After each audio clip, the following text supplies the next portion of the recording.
University of গৌড়বঙ্গর আন্ডারে যে সমস্ত ছাত্রছাত্রীরা বিভিন্ন কলেজে থার্ড সেমিস্টারে পড়ছো, তোমাদের থার্ড সেমিস্টারের বাংলা মেজর MC5, MC6 এবং ACC3 পেপার নিয়ে বিস্তারিত আলোচনা থাকছে আজকের এই ভিডিওতে। তাই ভিডিওটি স্কিপ না করে সম্পূর্ণটি দেখতে থাকো।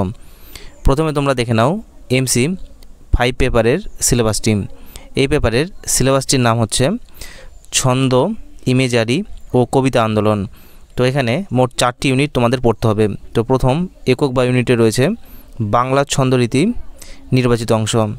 তো এখানে তোমাদের পড়তে হচ্ছে বাংলা কবিতা ও ছন্দ, বাংলা কবিতার ছন্দের শ্রেণী বিভাগ।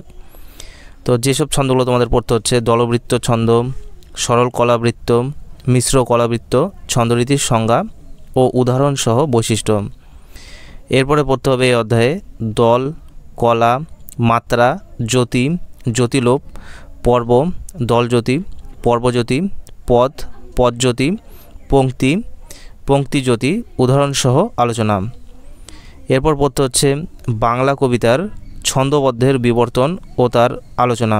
তো এখানে পড়তে হবে পয়ার, মহাপয়ার, সনেট, অমিত্রাক্ষর, সমিল, প্রবাহমান, পয়ার, গৈরিশ ছন্দ, মুক্তক, মুক্তবন্ধ।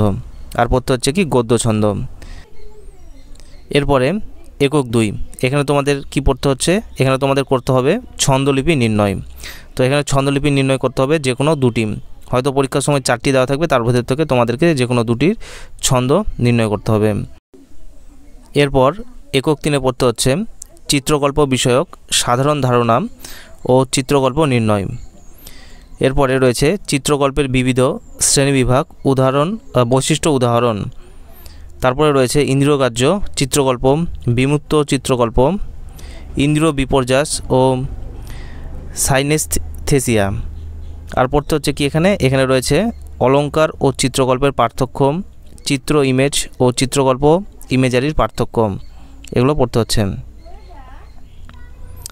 তো একক 4 কি পড়তে হচ্ছে, একক 4 রয়েছে 20 শতকের কবিতা আন্দোলন।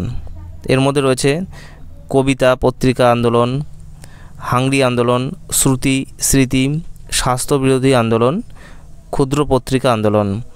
তো এই পেপারের কোশ্চিন প্যাটার্নটি হলো এই 4টি একক থেকে 4টি 10 নম্বরের প্রশ্ন থাকবে, আর প্রতিটি প্রশ্নের সঙ্গে অথবাযুক্ত অন্য প্রশ্ন দেওয়া থাকবে। এরপরে তোমরা দেখে নাও তোমাদের MC6 পেপার।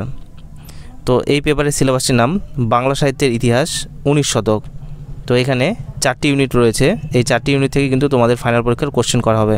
তো এই 4টি ইউনিটের মধ্যে প্রথম ইউনিট বা এককটি হচ্ছে ছাপাখানা ও বাংলা সাহিত্যিক গদ্য ও বাংলা শিশু শিক্ষা বিষয়ক পাঠ্যগ্রন্থ।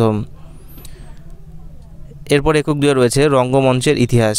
তো এখানে তোমাদের পড়তে হচ্ছে লেভেথফের বেঙ্গলি থিয়েটার, বেঙ্গলি রঙ্গালয়, শখের থিয়েটার, বেলগাছিয়া নাট্যশালা, ন্যাশনাল থিয়েটার প্রথম ও দ্বিতীয় পর্ব। আর পড়তে হবে নাট্য নিয়ন্ত্রণ আইন। এরপরে একক 3 রয়েছে তোমাদের আধুনিক বাংলা কবিতার ধারার আখ্যানধর্মিক কাব্য ও গীতিকাব্য। এরপরে একক 4 রয়েছে বটতলার সাহিত্য সংস্কৃতি ও প্রান্তজনের রুচির অধিকার সংক্রান্ত বিতর্ক। এই পেপারের কোশ্চেন প্যাটার্নটি হলো এই 4টি একক থেকে 4টি 10 নম্বরের প্রশ্ন থাকবে, আর প্রতিটি প্রশ্নের সঙ্গে অথবাযুক্ত অন্য প্রশ্ন তুমি পেয়ে যাবে। এরপরে তোমরা দেখে নাও তোমাদের যে ACC3 পেপারটি রয়েছে, সেই ACC3 পেপারে তোমাদের কি পড়তে হচ্ছে। তো এই পেপারের সিলেবাসের নাম ভাষা সমীক্ষা ও সম্পাদনার রীতিনীতি। তো এখানে প্রথমে কয়ে পড়তে হচ্ছে ভাষা সমীক্ষা ও সংগ্রহ পদ্ধতি তাত্ত্বিক। খ নম্বরে পড়তে হচ্ছে মালদহ ও দিনাজপুর জেলার ভাষা সমীক্ষা ব্যবহারিক। এরপরে গ নম্বরে পড়তে হচ্ছে গ্রন্থ সম্পাদনা রীতি ও কৌশল, এবং ঘ নম্বরে রয়েছে পত্রিকা সম্পাদনা রীতি ও কৌশল। আর এই পেপারের কোশ্চেন প্যাটার্নটিও হচ্ছে সেম, যে 4টি একক থেকে 4টি 10 নম্বরের প্রশ্ন থাকবে, এবং প্রতিটি প্রশ্নের সঙ্গে অথবাযুক্ত অন্য প্রশ্ন তুমি পরীক্ষায় পেয়ে যাবে।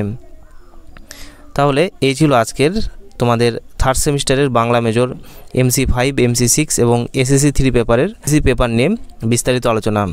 এই ভিডিওটি যদি তোমাদের ভালো লেগে থাকে তাহলে ভিডিওতে একটি লাইক, চ্যানেলে নতুন হয়ে থাকলে চ্যানেলটি সাবস্ক্রাইব করে পাশে থাকা বেল আইকন ক্লিক করে দিও পরবর্তী আপডেটগুলো নোটিফিকেশন আকারে পাওয়ার জন্য। আর এই ভিডিওটি অবশ্যই তোমরা তোমাদের বন্ধুদের সঙ্গে শেয়ার করে দিও, যাতে তারাও এই ভিডিওটি দেখে উপকৃত হতে পারে।